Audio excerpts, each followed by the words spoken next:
Magandang araw mga momshies. Ito pala yung tutulugan namin ni Habi ngayong gabi. Dito po yan mismo sa sentrum ng Horen. At yung pupuntahan namin is 1 minute walk lang po. At bukas din po ay may 3 appointments po ako. Isa sa parlor at yung isa may imimita ko na client. At yung isa, naimbitahan po ako sa isang soft launching ng kanyang webshop. Isa rin po siyang Pilipina dito rin po sa Horen. Ayan pala si Habi, Happy Yarn. Sila rin pala yung may-ari ng restaurant nito. Casa 22, dito lang yan sa Horen. Alam nyo ba, parehas ang birth date nila kaya double celebration tonight, isang 40 at 42. Nakalimutan ko na nga mag-skincare kagabi sa sobrang pagod. Kaya habang tulog pa si Habi, nauna na akong naligo para may time pa ako mag-skincare at mag-makeup. Usually, pag sa bahay, naglalaan talaga ako ng kahit ilang minuto lang para sa aking pag-i-skincare. Pero ginagawa ko yan pag tulog na yung mga kids. Ito palang Airbnb na binook namin ay may kasama na palang breakfast. And from here ay 2 minutes walk lang papuntang restaurant. At palapit lang siya sa pinuntahan namin na birthday party kagabi. Ayan, tapos na tayo mag-makeup at magsuklay naman tayo using Kiara Magic Hairbrush.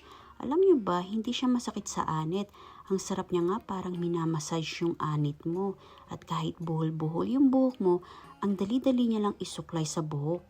Natatawa nga ako mga momshies kasi yung nadala kong hikaw ay maling pares. Kaya wala akong hikaw for today. Suklay-suklay ulit. Yan, ang ganda talaga. Siguro dahil sa lights din. At dahil tapos na si Habi ay naggayak na nga papuntang restaurant. Syempre, palihim lang ako mag-video kasi nga ayaw ni Habing binibidyohan siya. Naglalakad na nga kami papunta ng restaurant at naimpake na rin namin yung aming mga gamit para after breakfast ay uuwi na si Habi. Nandito na po tayo sa sentrum ng Horen. Alam niyo ba, noong 17th century, ang Horen ay isa sa pinakamayamang lugar dito sa Netherlands.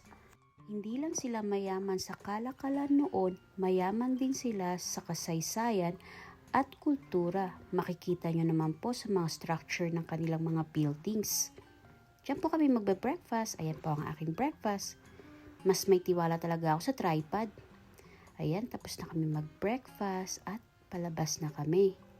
Syempre, hindi pwedeng umuwi ng Alakmar nang walang remembrance dito sa Horen. Tinatawag ko dyan si Habi para magpa-picture. Ang bilis-bilis kasi maglakad. Kung may time nga lang ako, gusto ko pa nga maglibot-libot dito sa Horen. Alam ko marami pa akong makikita.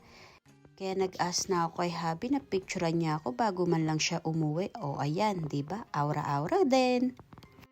Ihahatid ko lang si Habi sa kanyang car at dediretso na din ako sa aking appointment. Ito pala yung port na IJsselmeer. Noong 17th century, dito nagaganap ang mga kalakalan na nagmumula sa iba't ibang bansa. Kaya tinawag na isa sa pinakamayaman ang Horen dahil sa kalakalan. Ang gaganda nga ng mga bagong apartments dito, syempre yung view. Yung titingin ka lang sa labas, napaka-relaxing at peaceful. At balik na naman po tayo sa sentrum. Ang ganda po ng church, pero hindi na po siya church, isa na po siyang hotel. Mostly po na mga churches dito sa Netherlands ay nagsarado na. Ginawa na po nilang mga hotels, apartments, cafe, library, or pwede mo siyang i-rent for the big event like concert. At sa harap niyan, dyan po yung appointment ko. Nandyan po yung parlor ni Ate Sandy na Copper Linda. At syempre, dala-dala ko ang aking mga paninda at orders na din kasi may mimit akong client later. Syempre, nagbabaka sakali baka makabenta. Ayan, pasok na tayo. Oh, Happy Yarn. Oh, beso-beso muna. Siya si Ate Sandy ang may-ari ng parlor. Dito rin nakalagay yung aking mga panindang scrunchies. Oh, punta na kayo mga momshies dito sa Horen, sa Copper Linda. Ito po yung dati kong hair color, naka-highlights. Pero sabi ko nga kay ate, gusto ko naman mag-try ng bang color yung hindi ko pa nasusubukan. Kaya surprise me ate. So while waiting, picture-picture na muna. And charan! Ito na po siya. Ang ganda diba? Joke lang. Ito po yung napili naming hair color. Ay isang ash blonde in ombre style. Nag-ask na din ako kay ate na kulutin niya na din yung buhok ko para maganda pa rin ako bukas o yung buhok ko lang. Mga mamshis, tapos na po yung ating mga appointments kaya uwi na po tayo. Pagod na po ako at gutom na din.